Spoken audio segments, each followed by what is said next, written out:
The Halo community has a problem, and I don't know if it can be fixed.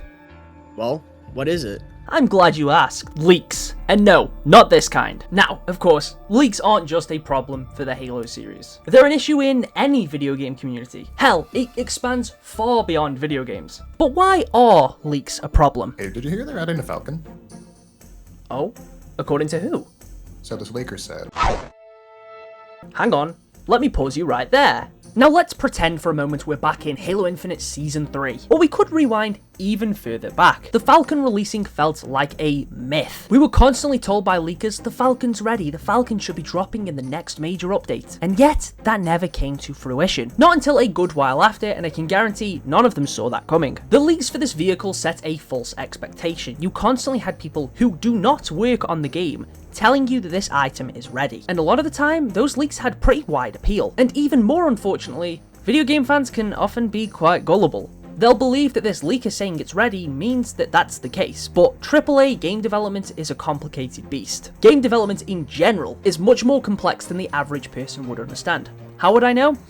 We'll keep that one a secret for now. But there's a lot more layers to something like this than you might initially realise. And I can assure you, I've seen a lot of that early footage of the Falcon. It was not ready when a lot of these people were saying it was. The leaks would then lead to a false expectation. There was a lot of different items that leakers had mentioned would be coming to this game. And many of those items were probably never even intended to launch. Within Infinite's files, there is the bones of prior Halo titles. As with stuff like this, sometimes developers will use old assets to test the gameplay and game structure that they've got in place. So no, the Halo 5 shotgun being in the files for Halo Infinite doesn't mean the Halo 5 shotgun was ever intended to actually be a part of Infinite's sandbox. Maybe it was, but just because a leaker said so doesn't mean that's true. And quite frankly, unless the developers themselves say otherwise, you shouldn't expect that to be the case. The people leaking this information are not the ones working on the game. Therefore, that information always has to be taken with a grain of salt, as it's never 100% accurate. And in the case of the Falcon, as we've already said, it set a massively false expectation. Every single time Infinite would have a new seasonal update, people expected this vehicle to drop,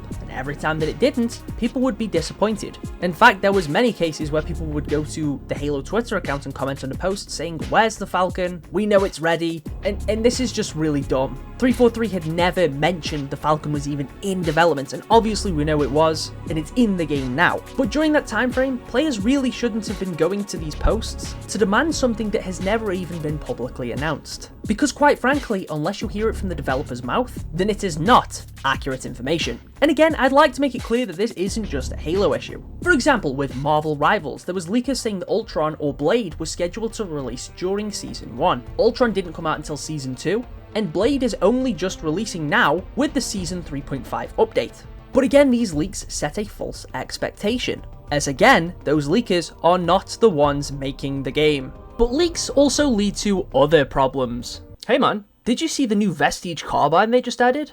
Ugh, yeah, that thing they should have added at launch.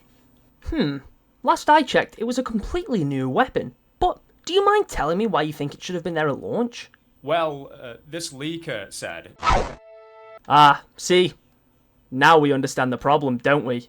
So the other issue with leaks, aside from the obvious false expectations, is it creates almost a sense of entitlement. When an item is leaked for a video game, players almost feel like they are entitled to receive said item, even if, again, maybe it's unfinished, maybe it's leftovers from something else, and maybe it was never planned to release to begin with. In the case of the Vestige carbine, this one's really interesting. There was a completely unique version of the weapon that was being developed for Infinite very early on, and there was a model leaked for this item.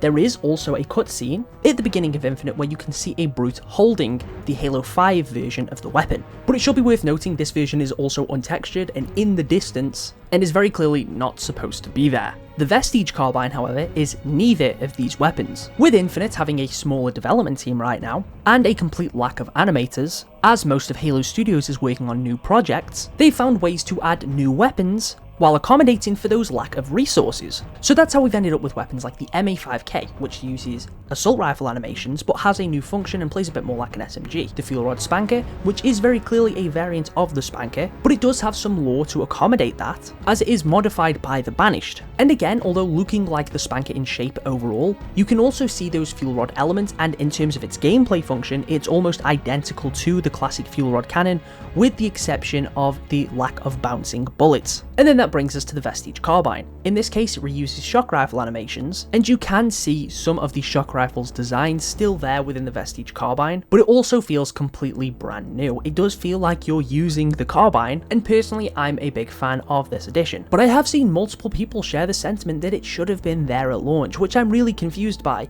because this weapon was not in development at launch. And I say this as someone who is a massive fan of the carbine. It is probably my favourite precision weapon in the Halo series, but I do not believe it is a staple weapon. I do not think it is a weapon that belongs in every Halo game. That doesn't mean I don't want it in every Halo game. Again, love the gun. Am I disappointed if it's not in a Halo title? Was I disappointed that it wasn't in Infinite's launch? Yes. But do I also think it deserves to be there over something like the battle rifle? Well, no, not really. It's definitely not as iconic as weapons like the energy sword, or the needler, or the assault rifle. So again, I find it very bizarre that people said this should have been there at launch. And this has been said about a multitude of other things too. There was even some people that said about the Mutilator. I find that very bizarre, because the Mutilator, when the game launched, was a white box that said double barrel on the side.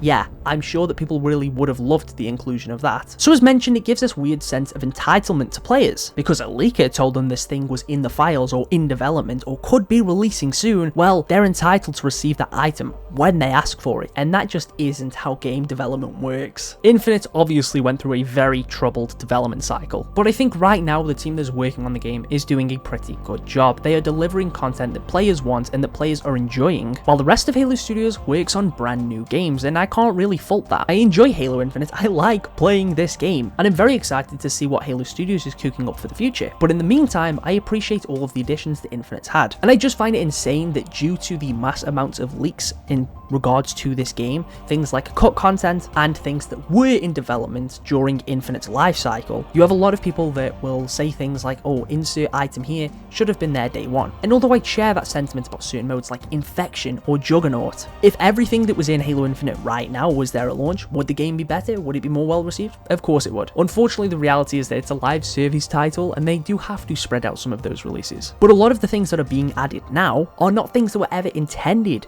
to be there at launch, probably weren't things that were ever considered until a couple months before they were actually implemented. As mentioned, leaks are not just an issue for Halo, they're an issue for everything. There is leaks around any piece of media, and though sometimes leaks can lead to a build-up of excitement from fans, as they like to have some indication of what's coming to a specific game or movie, a lot of the time they can do more harm than good. So, what have we learned today, guys?